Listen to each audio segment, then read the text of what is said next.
Hi, it's Dwyer, dwyercrime.blog. Also, always 1776.com. Today's October 16th, 2022. Let's talk crime. Let's relook at the Eric Bechler case out of Newport Beach. But first, remember, the opinion you should follow should be your own.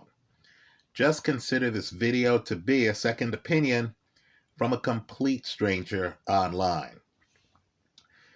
Now, let me just give some preliminary thoughts. This video might be controversial because I know the press loves the star witness in the case, Eric Bechler's subsequent girlfriend, Tina New, right? And this crime, people seem to feel that the right man has been imprisoned.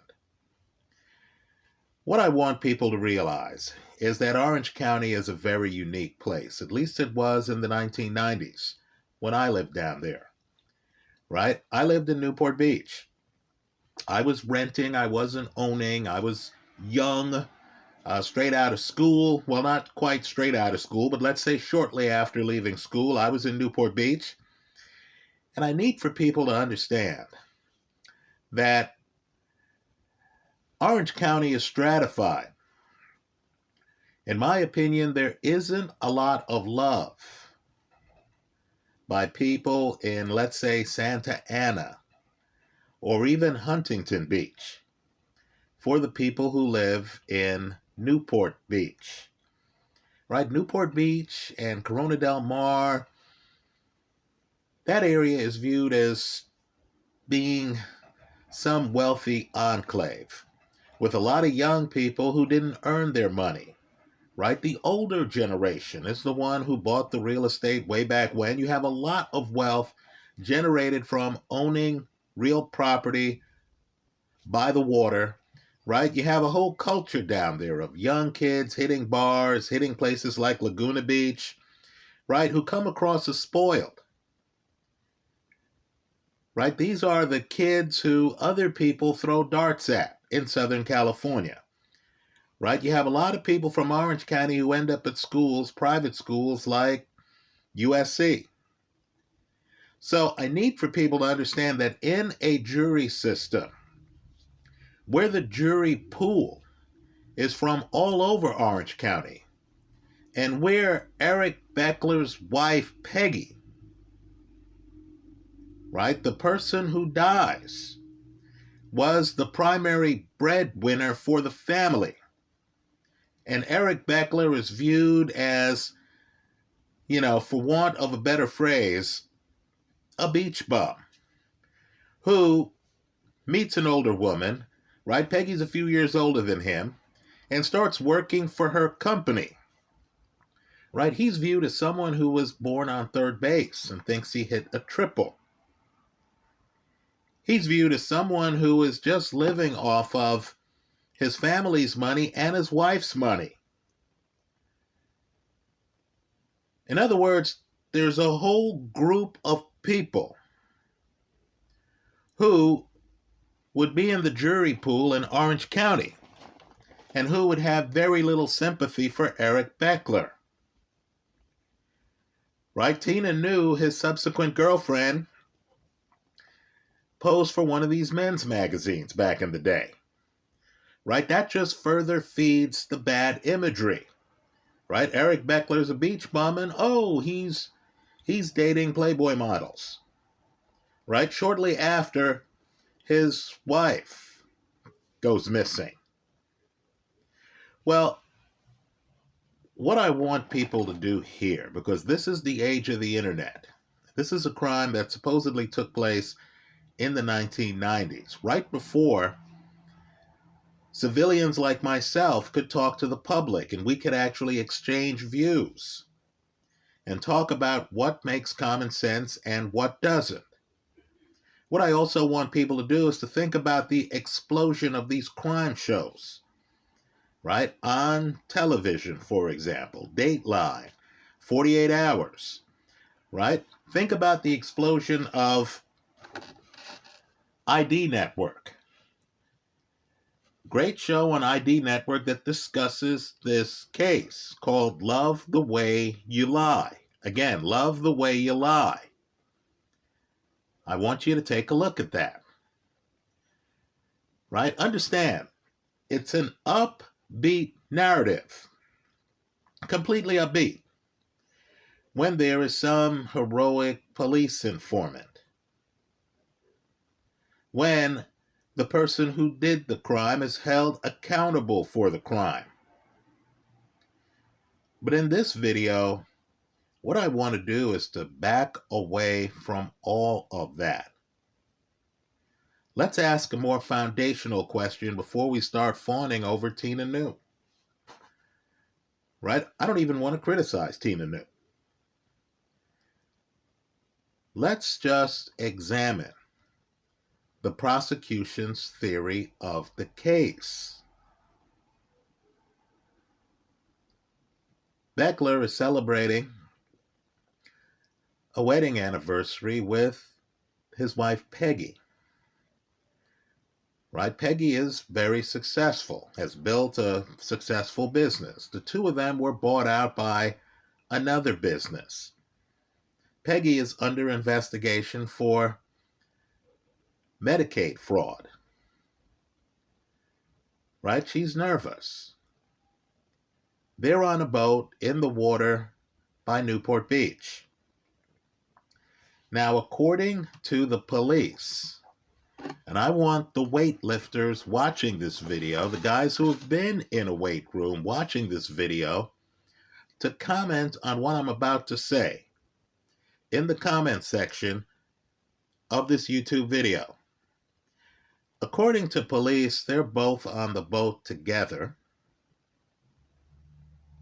Eric suggests to his wife that she put on suntan lotion and he'll help her. She has her back to him. Eric secretly has taken two 35-pound barbells with him on the boat. 35 pounds each. Supposedly, while Peggy's back is to Eric, Eric pulls out one of the dumbbells, swings it, hits Peggy in the head. She dies almost instantaneously. He then takes out two big plastic garbage bags, puts her body in the garbage bags with the weights, throws it overboard. Then he himself jumps overboard with a flotation device and pretends to be stranded at sea. Later, a boat passes by him while he's yelling for help in the water. And that boat is the boat that rescues him from the water. Now, supposedly, that's the story he told Tina New. The police caught the statements on tape. She's wearing a body wire. But understand, that's not the first time he and Tina talked about the crime. Right? Tina admitted to the police that they had talked about the crime previously. And Eric had told her a story that mirrored what he told police, which is that he is in back of the boat, in the water. His wife is driving the boat. He's body surfing. Apparently, they hit a wave. Eric gets knocked off the body surfing device. When he comes to, he doesn't even realize that his wife is missing from the boat. He theorizes that the wave that knocked him off his body surfing flotation device may have knocked her off the boat. Now understand, the police investigated the boat. They looked for forensic evidence. There is no blood found on the boat. There is nothing on the boat that would indicate that anyone got hit in the head with a metal barbell, had their head bashed in, and bled anywhere on that boat. No such evidence. Also, the idea that Eric is on the boat with two 35-pound barbells, the police claim, is supported by the fact that when they did a search of the house, they found a barbell set. And the two barbells that were missing were the two 35-pound barbells. Now that's the police story. There's a backstory of how the police came up with this prosecution theory. But I want you to, forget all that. Let's just look at the evidence. To the weightlifters watching this video, does that remotely seem plausible to you? Folks, I weigh more than 220 pounds. I used to lift weights. I have 35-pound barbells. Folks, Lou Ferrigno, Arnold Schwarzenegger wouldn't be strong enough to take out a barbell clandestinely and then to swing it and hit someone with it with such force that it kills them. Understand, just the idea of having a 35-pound barbell and then swinging it like you would a club is laughable, in my opinion, to at least 95% of the people who've lifted weights. Eric Bechler, by the way, looks like a regular guy. He doesn't look like Arnold Schwarzenegger or Lou Ferrigno. Right? I'm just telling you that 35 pounds is hard enough just to curl. The idea that you're going to then start swinging it around like a club is laughable. Let me tell you, I was watching this show, Love the Way You Lie, and it's clear that the people who put this show together haven't used weights. That's clear, because they have him taking the barbell out of a bag. Right? Now keep in mind, he's supposed to have two barbells with him on the boat.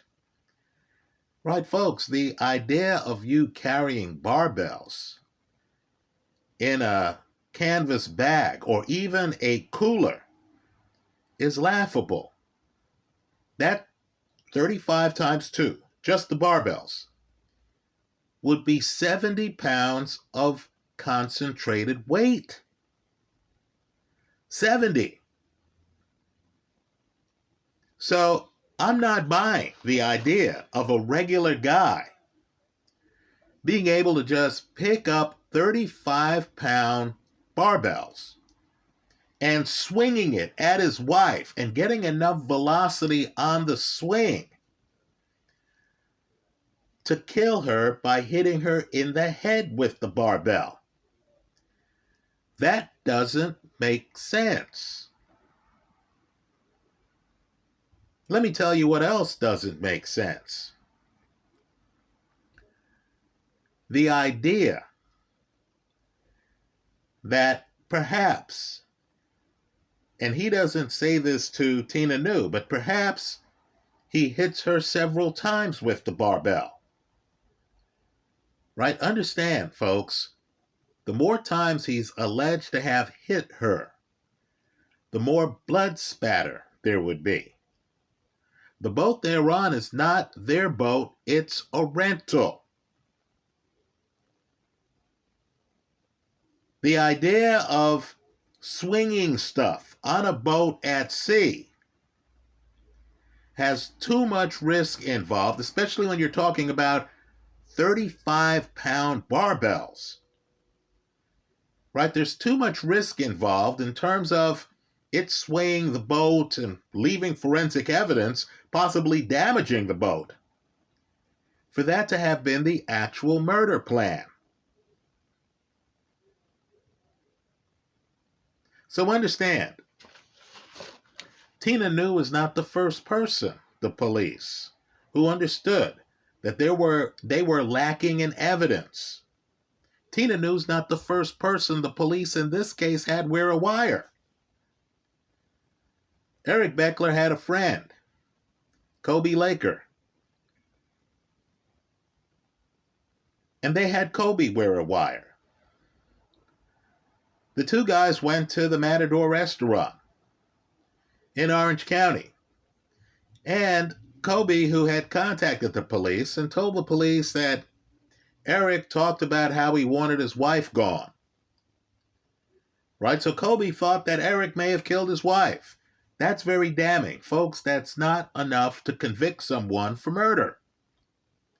So Kobe is there talking to Eric, trying to get Eric to confess.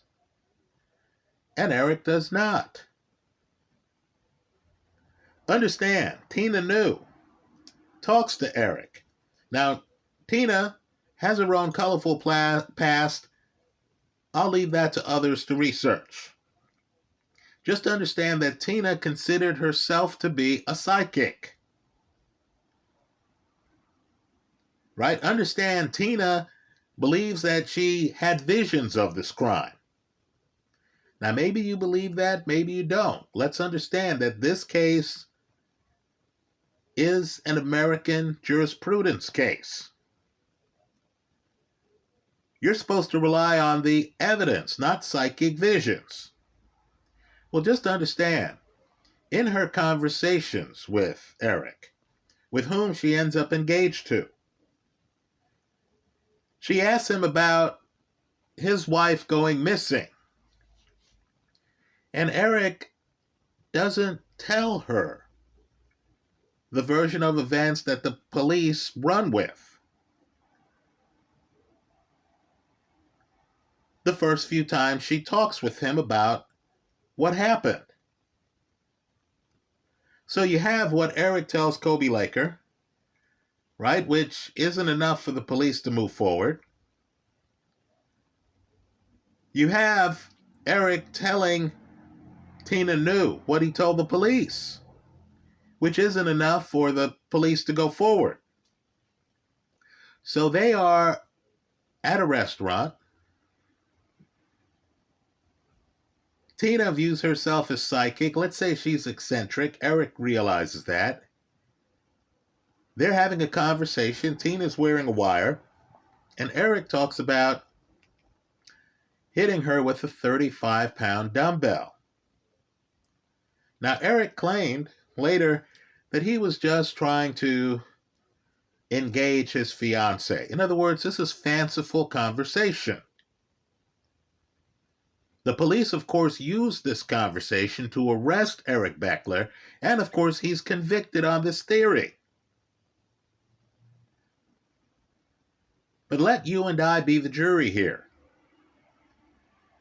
If you're a weightlifter, if you know anyone who lifts weights, right, let me just ask the obvious question. Is this prosecution theory of Bechler coming up behind his wife and then swinging a 35-pound weight that he has snuck onto the boat, swinging that weight so that it hits her in the head, and the swing having enough velocity where it's able to kill her, and the situation being such that in a rented boat, there is no sign of any blood. There is no forensic evidence suggesting that any crime happened in that manner. She's supposed to be hit in the head with a weight, and there's no brain matter in the boat. There's simply no evidence that anyone on that boat got hit in the head. Now, if we believe that someone needs to be found guilty by proof beyond a reasonable doubt, in my opinion, this case is not that case. The prosecution's theory of the case simply isn't plausible. I don't believe the cops involved would be able to take a 35-pound weight. Again, folks, that's heavy. And swing it with such force, such that they're able to hit someone in the head with it who's standing up. Right, folks, that's not credible to me. It's very hard to get a 35-pound weight, a barbell, above your waist. Folks, it's very hard to curl a 35-pound weight.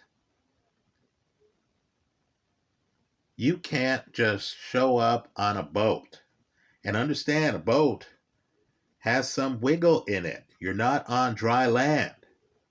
You just can't show up on a boat and start swinging around a 35-pound barbell as if it's a baseball bat. And let's face it, if he had a baseball bat, wouldn't there be some forensics on the boat? It doesn't make sense. The prosecution's theory doesn't sound doable to me. The fact that Eric is on tape talking about an improbable scenario where he's waving a 35-pound barbell isn't convincing. Right? At a certain weight, you understand the story loses credibility. Had Eric said, yeah, I hit her with a 100-pound barbell, we would all be saying, come on, that's not possible. Well, at what weight does it become possible? That's the question we should be asking. I don't care what you have the guy saying on tape. What he says on tape has to be believable. So if Eric said he hit her with a 50-pound barbell, that wouldn't be believable. A 40-pound barbell, in my opinion, that wouldn't be believable. A 35-pound barbell is simply not believable. It's too heavy. Eric may have had the set. Eric may have been working out. I'm just telling you, even guys who work out understand that a 35-pound barbell is very hard, in my opinion, impossible to swing around like a bat. So the prosecution's theory of the case doesn't make sense here. There's no forensics to back it up. You can't hang a murder conviction, and I know I'm going to get blowback for this, because you have Facebook pages saying, I'm so glad this creep got caught. Right? But you can't hang a murder conviction on a fanciful story, even if it's caught on tape. So, I think Eric Bechler has spent more than 20 years in prison for a crime the prosecution hasn't proven. Now, maybe the couple were having problems in their marriage. That's the suggestion of the show Love the Way You Lie. right? Maybe they're having problems. Maybe Eric wanted out of the marriage. Maybe Eric just wished his wife Peggy would go away. All of that might be true. Maybe Eric's own friends, people like Kobe Laker, became suspicious of Eric after his wife went missing. All of that could be true. The burden's on the prosecution to prove his guilt beyond a reasonable doubt. The burden's on the prosecution to come up with some reasonable scenario that would tell the jury how this crime happened. In my opinion, having him surreptitiously take out a 35-pound weight and then swing it like you would a baseball bat just isn't credible. And have him have the weight have enough velocity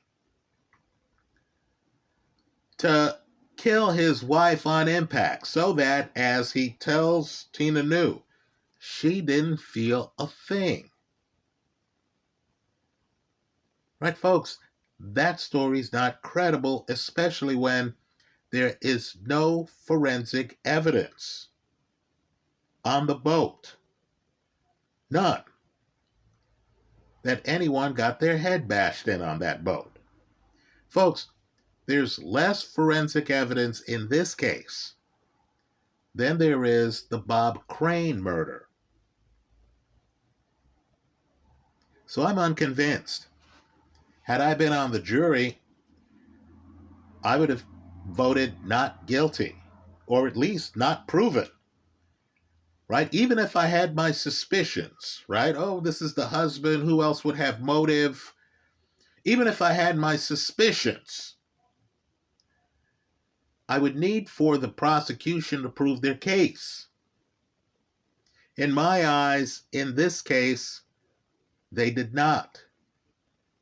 Let's go a little bit deeper too. Tina New claims she had a vision of her boyfriend, who she loved so much they became engaged. Think about that. Of her boyfriend killing his wife. Now, she admits this vision came to her while they were both on ecstasy. Folks, if you believe the show Love the Way You Lie, she doesn't even wait for Eric to tell her what happened before she starts telling Eric what she believed happened. Right, folks, this is part of an ecstasy trip. You need to think about that as you gauge their relationship. Right, Tina's engaged to this guy, so obviously she believes in him enough to become engaged to him. This is after his wife goes missing. Let's say you're Eric Bechler. Your girlfriend's having visions. She's into some story about how your wife went missing. You've told her previously what you told the police, and she isn't buying it. The conversation the cops got on tape, the later conversation, is that a real confession, or is that a boyfriend telling his fiancée some fanciful tale that he thinks is going to titillate her? I would have voted not guilty. Let me hear from you. The police would have to come up with some scenario that I would believe in more than this one. Understand, too, that Eric's brother is on record as talking about the fact that when Eric bought the weights, he was unable to buy a full set. Right? The claim is that he never had 35-pound weights because the place where he bought it didn't have weights in that size at the time of the purchase. Now, I can tell you, if you're into buying barbells, right, many people buy them piecemeal. I had 25-pound barbells for the longest time. Those were the only ones I had. Then I decided later to get 10-pound barbells. They'll make stands, barbell stands, that you put the weights on. That doesn't mean that you've bought all the weights that you've put on the stand at the same time. There are many people, who want 10-pound barbells. A different group who wants 20-pound barbells. A different group who wants 30-pound barbells. So the fact that Eric has a barbell tree doesn't mean that he ever had 35-pound barbells. Right? It simply doesn't. Let me point out, too, that there are 0 people, 0, who saw Eric taking barbells with him on the boat. Right? 0. What they're working with is a changed story that Eric tells his fiancée, who's wearing a wire at a restaurant. No one has asked the more relevant question. Is this story even possible? Right? It would be obviously fake if Eric said, "Oh, I was waving 50-pound barbells." You would look at him and you would think, gee, I'm not sure if a professional athlete would be able to generate enough speed waving a 50-pound barbell to bash in the skull of his wife. Right? I'm just telling you, 35-pound barbells are extremely heavy. Eric could have been an avid weightlifter, and there's no evidence of that. But he could have been an avid weightlifter. He could have been Lou Ferrigno and not had the superhuman, superhero type power to pick up the barbell and then to literally wave it like a bat or a baseball to hit his wife in the head with it. And of course, if that's the theory, where is the forensic evidence on the boat? Folks, there is none. You should know, too, that Eric and his wife had a party just days before they go on the boat and she goes missing. Right? Just ask yourself, how realistic is it that her husband would participate in front of her friends at a party celebrating their anniversary, and then would kill the mother of his kids? They had 3 kids together on a rented boat. Understand the significance of the rented boat. If it's your boat, you might think you might be able to hide it. Right? If it's your boat, you're not afraid of returning the boat and then having somebody else have the boat so that the cops can fully investigate it. Put differently, who robs a bank in a rented car? I believe the fact that the boat is rented favors the defendant. I would have voted not guilty. Let me know your thoughts on the case. I understand the press feels that the right man is behind bars. Right? The case is a bit dated. Back in the 90s, we didn't really focus as much on the absence of DNA evidence. Right? The absence of blood evidence. It's 2022. Let's do that now. It would be one thing if the prosecution's theory was that he shot his wife, threw the gun overboard, threw her body overboard. But their theory is that a 35-pound weight is involved. right? If you just drop the weight, especially if it has blood on it, it could dent the boat and would leave blood stains, right? A 35-pound weight would have been a messy murder, especially if that murder was done by hitting someone with the weight in the head, right? Understand, Eric's story to his fiance was that she didn't feel a thing. Is that possible? Let me hear from you. Thanks for stopping by.